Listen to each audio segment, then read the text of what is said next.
নামাজ বেহেশতের চাবি, এই কথা আমরা সবাই জানি। কিন্তু এই নামাজ কোনো কোনো ব্যক্তিকে জাহান্নামে নিয়ে যেতে পারে।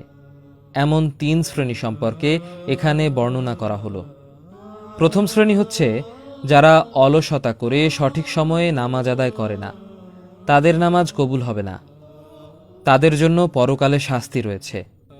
পবিত্র কোরআনে ইরশাদ হয়েছে, অতঃপর দুর্ভোগ ওই সব মুসল্লির জন্য যারা তাদের নামাজ সম্পর্কে উদাসীন। সূরা মাউন আয়াত 4-5।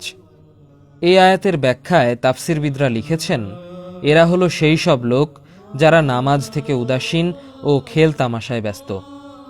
উদাসীন লোকদের মধ্যে একদল এমন আছে যারা রুকু সিজদা ওঠা বসা যথাযথভাবে করে না, কেরাত দোয়া ও তাসবিহ যথাযথভাবে পাঠ করে না, কোনো কিছুর অর্থ বোঝে না বা বুঝবার চেষ্টাও করে না। আজান শোনার পরেও যারা অলসতা বসে এবং নামাজে দাঁড়িয়ে অমনোযোগী থাকে। দ্বিতীয় শ্রেণী হচ্ছে যারা দায়সারাভাবে নামাজ পড়ে এবং নামাজের বিধিবিধানগুলো যথাযথভাবে পালন করে না। আবু হুরায়রা রাদিয়াল্লাহু তাআলা আনহু বলেন, রাসূল সাল্লাল্লাহু আলাইহি ওয়াসাল্লাম মসজিদে প্রবেশ করেন। তখন জনৈক ব্যক্তি মসজিদে প্রবেশ করে নামাজ আদায় শেষে রাসূলুল্লাহ সাল্লাল্লাহু আলাইহি ওয়াসাল্লামকে সালাম দিল। তিনি সালামের জবাব দিয়ে বললেন, তুমি যাও, পুনরায় নামাজ আদায় করো, কেননা তুমি নামাজ আদায় করনি। অর্থাৎ যেভাবে আদায় করা উচিত সেভাবে আদায় করনি। এভাবে লোকটি 3 বার নামাজ আদায় করল। রাসূল সাল্লাল্লাহু আলাইহি ওয়াসাল্লাম তাকে 3 বারই ফিরিয়ে দিলেন। তখন লোকটি বলল, হে আল্লাহর রাসূল, যিনি আপনাকে সত্য সহকারে প্রেরণ করেছেন তাঁর কসম করে বলছি, এর চাইতে সুন্দরভাবে আমি নামাজ আদায় করতে জানি না। অতএব আমাকে নামাজ শিখিয়ে দিন।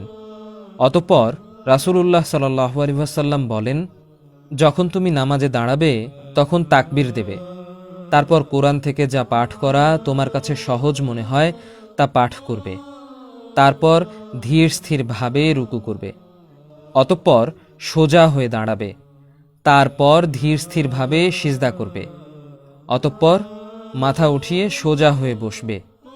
আর প্রত্যেক নামাজ এভাবে আদায় করবে। বুখারী হাদিস নম্বর 757।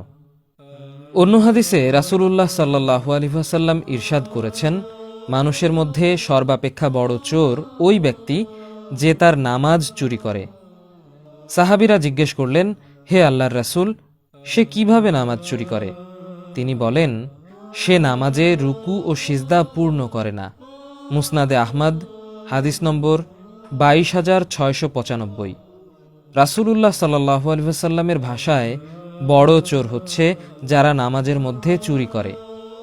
পার্থিব জীবনে মানুষ মানুষের ধন সম্পদ টাকা পয়সা চুরি করে, এটাকে সামান্য চুরি বলা যেতে পারে। কিন্তু যে ব্যক্তি নিজের মহামূল্যবান সম্পদ জান্নাতে যাওয়ার পুঁজি শ্রেষ্ঠতম ইবাদত চুরি করে, সেই প্রকৃতপক্ষে বড় চোর। তৃতীয় শ্রেণী হচ্ছে যারা লোক দেখানো নামাজ আদায় করে। মহান আল্লাহ বলেন, যারা লোক দেখানোর জন্য তা করে। সূরা মাউন আয়াত 6।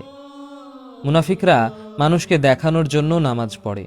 যেমন মহান আল্লাহ অন্য আয়াতে বলেছেন, নিশ্চয়ই মুনাফিকরা আল্লাহকে ধোঁকা দেয় আর তিনিও তাদের ধোঁকায় ফেলেন।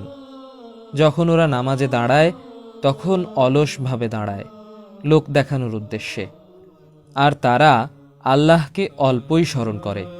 সূরা নিসা আয়াত 142। মহান আল্লাহ লোক দেখানো ইবাদতকারীকে তার আমল সহ প্রত্যাখ্যান করেন।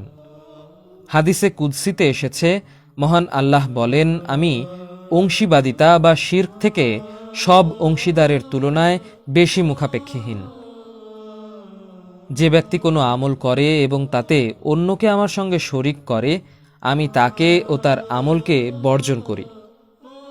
মুসলিম হাদিস নম্বর 2985।